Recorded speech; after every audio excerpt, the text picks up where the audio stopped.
Hello student, आइए आज हम कक्षा 10वीं में अध्याय फर्स्ट में प्रश्नावली 1.4 का अध्ययन करेंगे। और 1.4 में हमें बताना है शांत दशमलव और अशांत आवृत्ति की परिमेय संख्याओं के रूप में संख्याएं दी हैं, अंश बटे हर के रूप में संख्याएं दी हैं और बिना भाग लगाए उसमें यह बताना है कि ये संख्याएं शांत दशमलव शांत है या अशांत आवृत्ति है।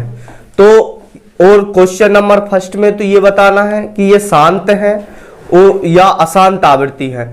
और क्वेश्चन नंबर जो सेकंड है उसमें जो फर्स्ट के क्वेश्चन दिए हैं उन्हीं क्वेश्चनों में से जो शांत दशमलव है उनको दशमलव रूप में भी निरूपित करना है, मतलब उनको दशमलव रूप लिखना है।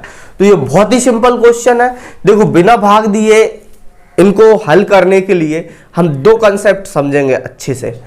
तो उनमें इंपॉर्टेंट जो कंसेप्ट है वो ये है कि नंबर एक,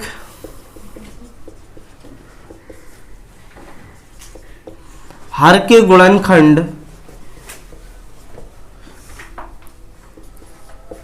यदि हर के गुणनखंड 2 की पावर n इंटू 5 की पावर m के रूप में हो, 5 की पावर m के रूप में हो, यदि हर के गुणनखंड 2 की पावर n और 5 की पावर m के रूप में हो तब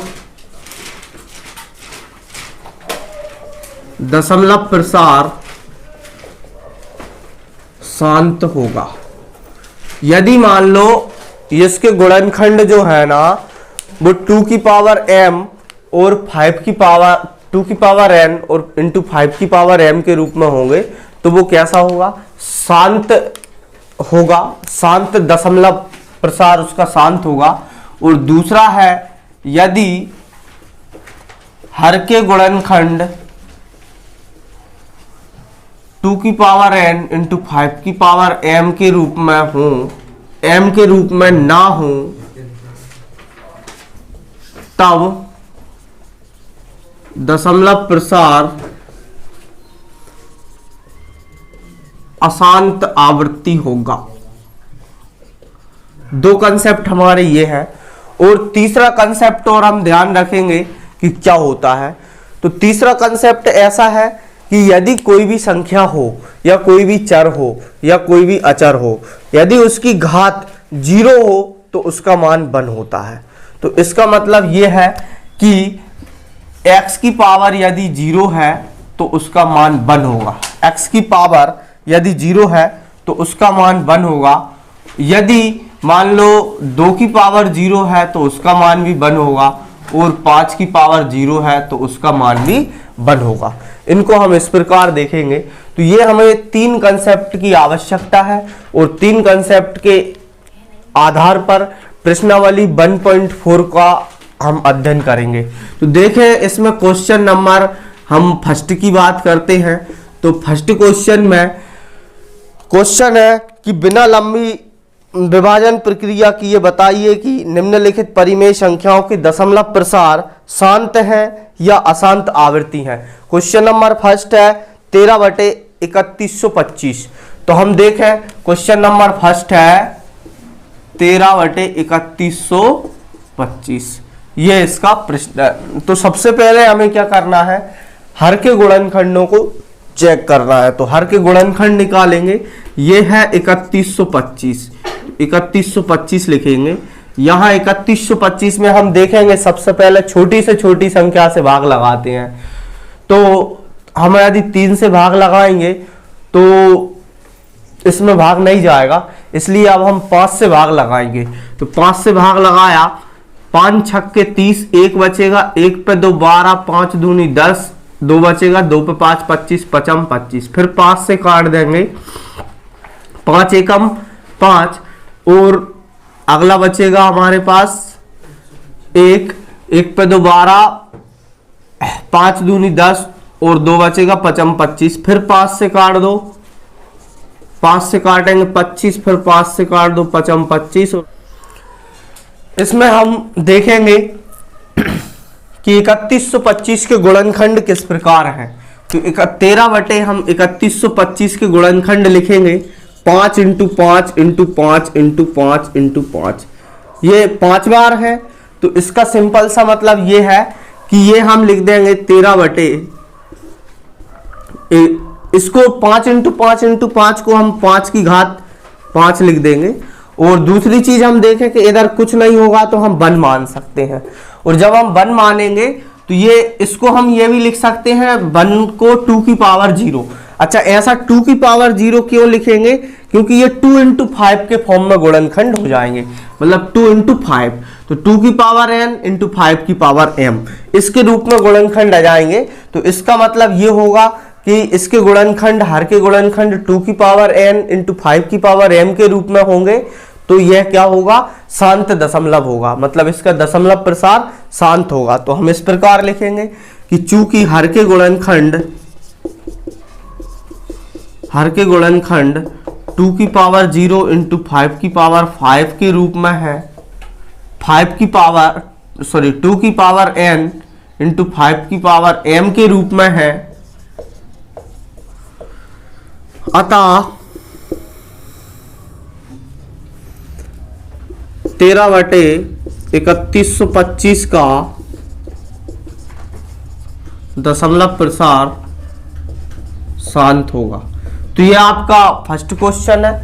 अब आपको सेकंड क्वेश्चन में जो शांत दशमलव है उनके दशमलव प्रसार ये भी याद करना है। क्वेश्चन यही है। तो हम सेकंड क्वेश्चन में देखेंगे कि सेकंड क्वेश्चन में आपको क्या करना है। तो सेकंड क्वेश्चन के लिए आप क्या करेंगे कि यहां तक तो सेम करेंगे, मतलब ये गुणनखंड निकालेंगे, फिर गुणनखंड के बाद हर के गुणनखंड को 2 इंटू 5 के फॉर्म में लेकर आएंगे, और 2 इंटू 5 के फॉर्म में लेके उनको एक बिल्कुल समान पावर में लाएंगे, मतलब दोनों की पावर समान होना चाहिए। अगर दोनों की पावर समान होगी तो सॉल्व करना आसान होगा। तो देखें, हम क्वेश्चन नंबर 2 भी देखते हैं। तो क्वेश्चन नंबर 2 में देखो,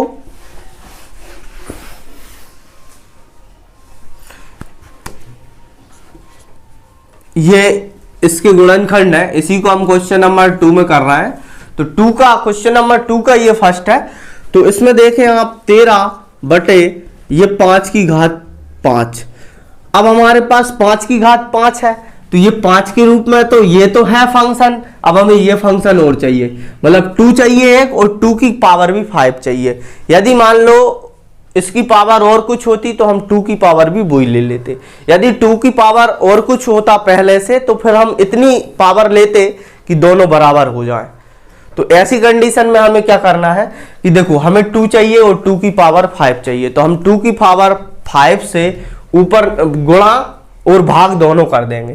तो यहां लिखेंगे कि 2 की पावर 5 से गुणा व भाग करने पर 13 बटे 5 की घात 5 इंटू 2 की पावर 5। इसमें हम ऐसे सॉल्व करेंगे या ऐसे लिख सकते हैं 2 की पावर 5 बटे 2 की पावर 5। इससे ये कैंसिल हो जाएगा तो वापिस यही बचेगा, है ना। इसको इसलिए हम ऐसा लिख सकते हैं, और ऐसा इसलिए किया कि ये इस फॉर्म में आ जाए। तो देखो, सबसे पहले क्या है कि इसका हम लिख सकते हैं 13 गुणित ये 2 की पावर 5, 2 दूनी 4 दूनी 8 दूनी 16 दूनी 32, इसको 32 लिख दो। और बटे में देखें तो ये 5 की घात, मतलब 5 की घात 5 है और 2 की घात, तो हम इसको 5 गुणित 2 की घात 5 लिख सकते हैं। अब हम नेक्स्ट स्टेप में देखेंगे क्या करना है कि ऊपर इनका तो गुणा कर दो, 32 का 13 में गुणा कर देंगे तो 13 दूनी 26 की 6 हासिल लाई 2, और दूसरा है 13 तिया 39 और 2 41, मतलब 416। और बटे में ये 2 पंजे 10, 10 की घात कितनी है 5। देखो, कोई भी संख्या में 10, 100, 1000, मतलब ये संख्याओं से भाग लगाना बहुत आसान होता है, इसलिए इस फॉर्म में इसको सॉल्व करेंगे। तो देखो, सबसे पहले हम इसको लिख देंगे 416 और बटे में 10 गुणित 10 गुणित 10 गुणित 10 गुणित 10, ये 5 बार। इसका मतलब ये है 5 घात थी, 5 बार लिख लिया। 416 बटे इसको लिख दो 1 2 3 4 5, 5 जीरो लगा के लिख दो। अब नीचे से हम जब 5 जीरो हटाएंगे तो ऊपर 5 अंक पहले दशमलव लगाएंगे। तो इसमें देखें कि 3 अंक तो है ही, तो 3 जीरो तो ये कैंसिल। अब 2 अंक और चाहिए तो 2 अंक और ले आओ इसके आगे, तो ये आ जाएंगे 416 और इसके आगे 2 अंक और ले आओ ये, और फिर इधर लगा दो दशमलव, तो ये 5 जीरो हट जाएंगे और इसके आगे कुछ नहीं है तो हम जीरो लिख सकते हैं।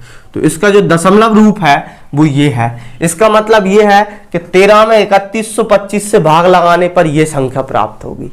तो देखो सिंपल है, हम लिखेंगे कि 13/3125 बराबर आ जाएगा 0.00146 और लास्ट में लिख देंगे अतः संख्या 13/3125 का दशमलव रूप 0.00416 होगा। ये इतना सा करना है।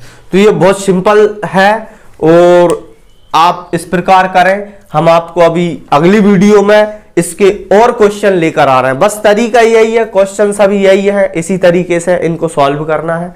आप अगर ये एक क्वेश्चन अच्छे से कर लेते हो तो आपको सब क्वेश्चन समझ आ जाएंगे। आप हमारी वीडियो को देखते रहिए, लाइक कीजिए, शेयर कीजिए और हमारे चैनल को सब्सक्राइब कीजिए। धन्यवाद।